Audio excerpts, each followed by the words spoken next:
Bernard Kuchukian, bonjour. Merci d'avoir l'amabilité de répondre pour notre chaîne YouTube. Vous êtes avocat à Marseille, avocat réputé, spécialiste de droit constitutionnel.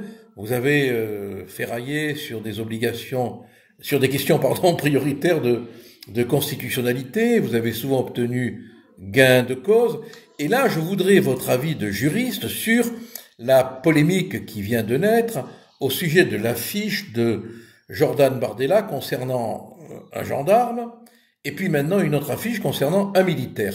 Alors on a vu la réaction du général Rodriguez, directeur général de la gendarmerie, qui stigmatise le comportement de Bardella en des termes du reste très sévères.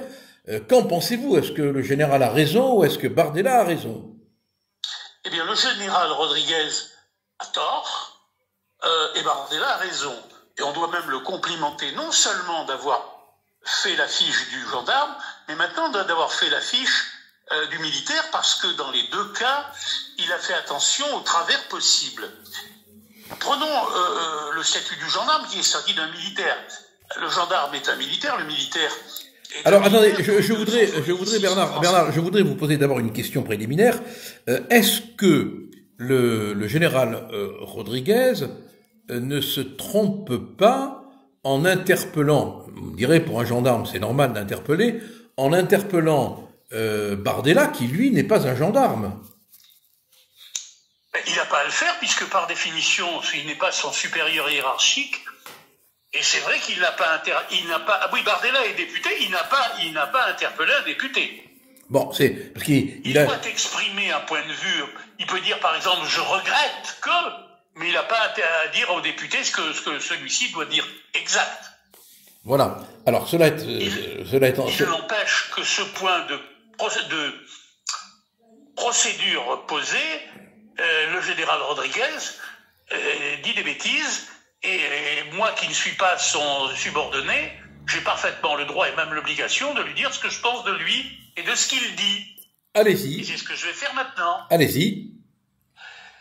Je rappelle qu'un gendarme est un militaire en France, qui est donc par définition de nationalité française, qu'il est citoyen de la République, qu'il a un droit de vote comme tout le monde en vertu de l'article 3 de la Constitution. Il semble vrai, mais il faut vérifier dans le code électoral, que dans certains cas, un gendarme puisse même être éligible à la fonction de député. On ne rentre pas dans ce détail parce que ce n'est pas le cas ici. La question sera celle de l'obligation de réserve. Mais avant de parler de l'obligation de réserve, si vous le permettez, je voudrais régler la question de l'uniforme. Car autant le gendarme que le militaire de la photo de près apparaissent avec un uniforme.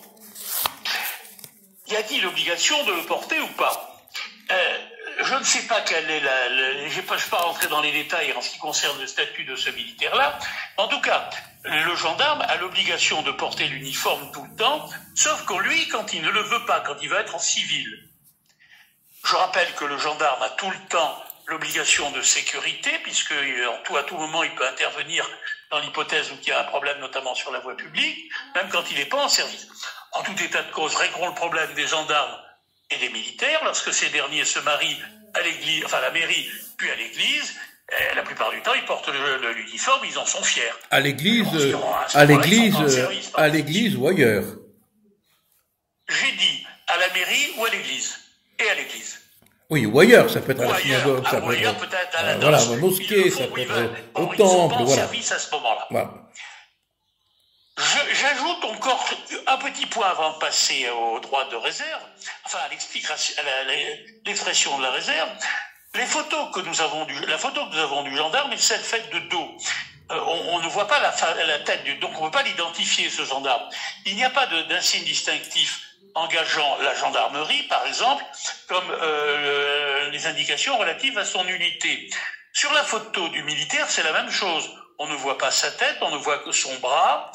C'est le bras gauche, sur lequel est inscrit, il a cousu un écusson bleu, blanc, rouge, avec marqué France. Oui, il a une uniforme avec un treillis. Oui, bon, d'accord, c'est tout. C'est pas le gendarme. Enfin et surtout, ni l'un ni l'autre n'engagent la profession tout entière. Bien évidemment. C'est pas la gendarmerie qui vote pour le pour le Rassemblement national. C'est pas l'armée française, c'est un gendarme ou un militaire. Oui, mais alors je crois que la Cour européenne a été saisie de deux contentieux concernant l'obligation de réserve du gendarme et qu'elle s'est prononcée là-dessus. Est-ce que vous avez en tête ces décisions? Alors, il y a deux décisions importantes, l'une de 1997 et l'autre de 2009. Elles vont en sens contraire, mais elles disent finalement exactement la même chose. La première concernait un militaire grec qui s'était plaint à sa hiérarchie en termes très vifs, mais vraiment très vifs, du mauvais sort qui était réservé aux militaires grecs et à leurs familles. Et là, il avait été sanctionné parce qu'on disait hiérarchiquement, parce qu'on disait qu'il avait proféré des injures à l'armée. Là, il est sanctionné, il va devant la Cour européenne des droits de l'homme qui condamne l'État hellénique en lui disant non, vous n'aviez pas à le sanctionner, car le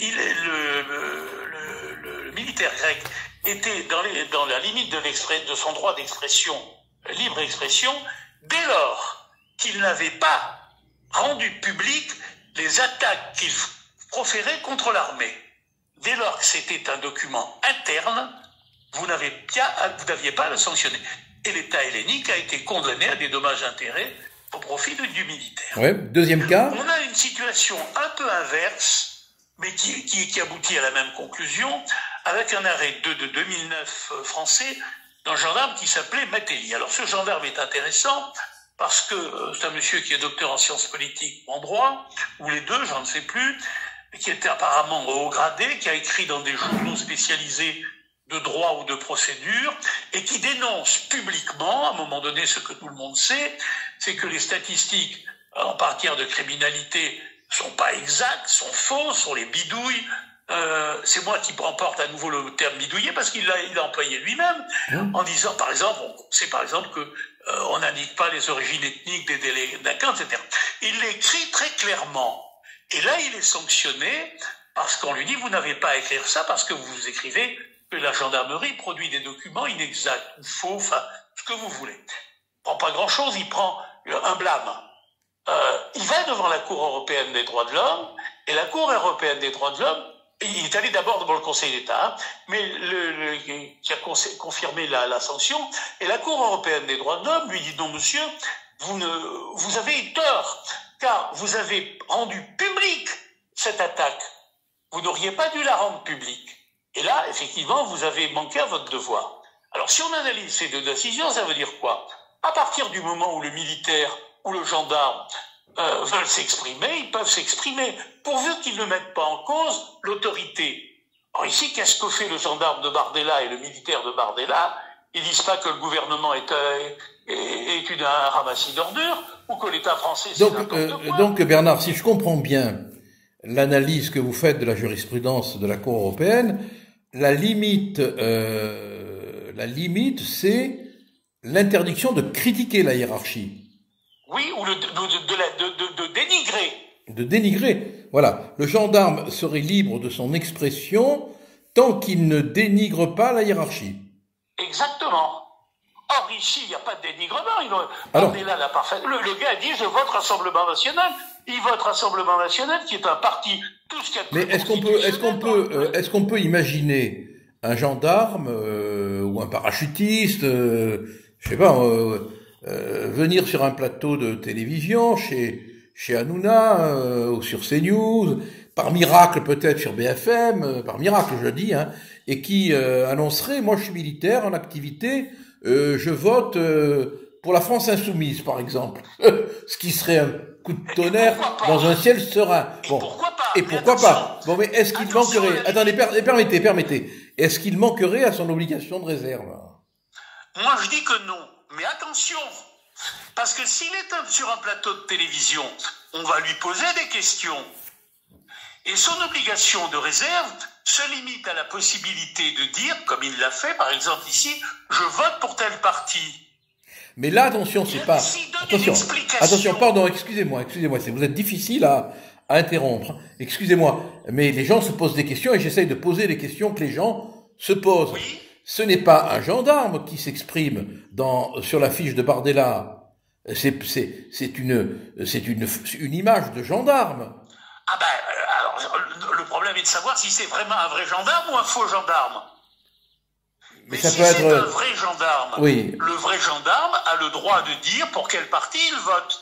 Ce parti est constitutionnel, il a des députés à l'Assemblée, son existence est prévue par l'article 4 de la Constitution. Donc on aurait pu affaire à la... Le problème du faux gendarme. Pardon, j'essayais de vous poser une question, mais j'arrivais pas. Donc, on ne peut plus parler de la Grande Muette. Non, enfin, c'est une muette limitée. Ah oui, d'accord, oui. Et elle n'est pas complètement muette. Elle n'est pas complètement muette. Elle peut s'exprimer pourvu qu'elle ne dise... Elle n'est pas complètement muette. Et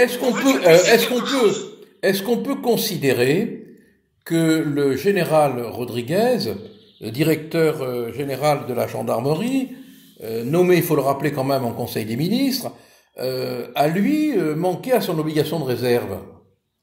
Non, il a simplement outrepassé ses prérogatives. Oui. C'est un abus de pouvoir. D'accord. Écoutez, une forme d'abus de pouvoir. Écoutez Bernard, je vous remercie. Mais dès lors qu'il n'y a pas de sanction qui soit prononcée contre le gendarme, dont on ne sait pas qui c'est, d'ailleurs on ne sait pas qui c'est ce gendarme, hein. Ouais. Tout ça tombe à l'eau. Mais écoutez Bernard, on va essayer. Il paraît que Madame Hidalgo va aller se baigner. Comme quoi tout finit à l'eau, hein, tout tombe à l'eau. Il paraît qu'elle va se baigner dans la Seine. Mais vous voulez pas qu'on termine dans l'hypothèse où le gendarme n'est pas gendarme? Non, parce que on est à 11 minutes maintenant et après on va saturer, hein. Eh bien, on continuera bientôt sur le gendarme de Saint-Tropez. Voilà, bonne soirée. Bonne soirée, au revoir et merci, hein.